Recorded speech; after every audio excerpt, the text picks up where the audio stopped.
নমো বিষ্ণুপাদায় কৃষ্ণপৃষ্ঠায় ভূতলে শ্রীমতে জয় পতাকা স্বামিনীতি নামিনে। নমো আচার্যপাদায় নিতাই কৃপা পদায়িনে গৌরকথা ধামোদয় নগর গামতারিণে। নমো বিষ্ণুপাদায় কৃষ্ণপৃষ্ঠায় ভূতলে শ্রীমতে ভক্তি বেদান্ত স্বামিনীতি নামিনে। নমস্তে শাশ্বতে দেবে গৌরবাণী প্রচারিণে নির্বিশেষ শূন্যবাদী পাশ্চাত্য দেশতারিণে। শ্রীমদ্ ভগবদ্ গীতার দ্বিতীয় অধ্যায় সাংখ্যযোগের 59 নম্বর শ্লোক। বিষয়া নিবর্তন্তে নিরাহারস্য দেহিন রসবর্জং রসোপি অস্য পরং দৃষ্টা নিবর্ততে। অনুবাদ: দেহ বিশিষ্ট জীব ইন্দ্রিয় সুখ ভোগ থেকে নিবৃত্ত হতে পারে, কিন্তু তবুও ইন্দ্রিয় সুখ ভোগের আসক্তি থেকে যায়।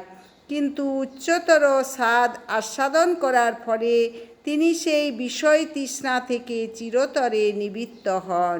প্রভুপাদ তাৎপর্য: অপ্রাকৃত স্তরে অধিষ্ঠিত না হলে মানুষ ইন্দ্রিয় সুখ ভোগ পরিত্যাগ করতে পারে না। বিধিনিষেধের দ্বারা ইন্দ্রিয় সুখ ভোগ থেকে নিবৃত্ত হওয়ার পন্থা অনেকটা রোগীর বিশেষ ধরনের খাদ্যের প্রতি নিষেধাজ্ঞার মতো।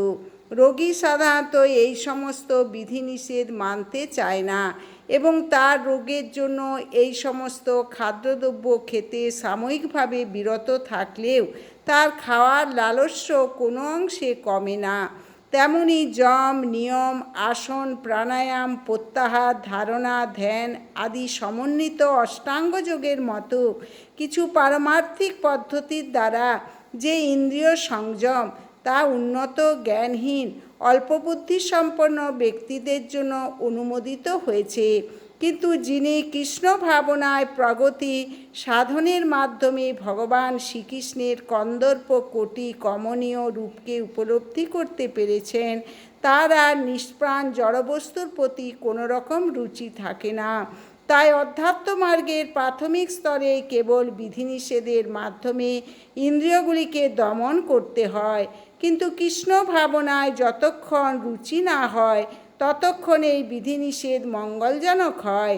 যখন কেউ প্রকৃতপক্ষে কৃষ্ণ ভাবনায় অধিষ্ঠিত হন, তখন তিনি আপনা থেকেই ইতর বস্তুর প্রতি তার রুচি হারিয়ে ফেলেন। হরে কৃষ্ণ কৃষ্ণ কৃষ্ণ হরে হরে, হরে রাম রাম রাম হরে হরে। আপনারা চ্যানেলটি সাবস্ক্রাইব করবেন, বেশি বেশি করে শেয়ার করবেন, লাইক করবেন, কমেন্ট করবেন। হরে কৃষ্ণ।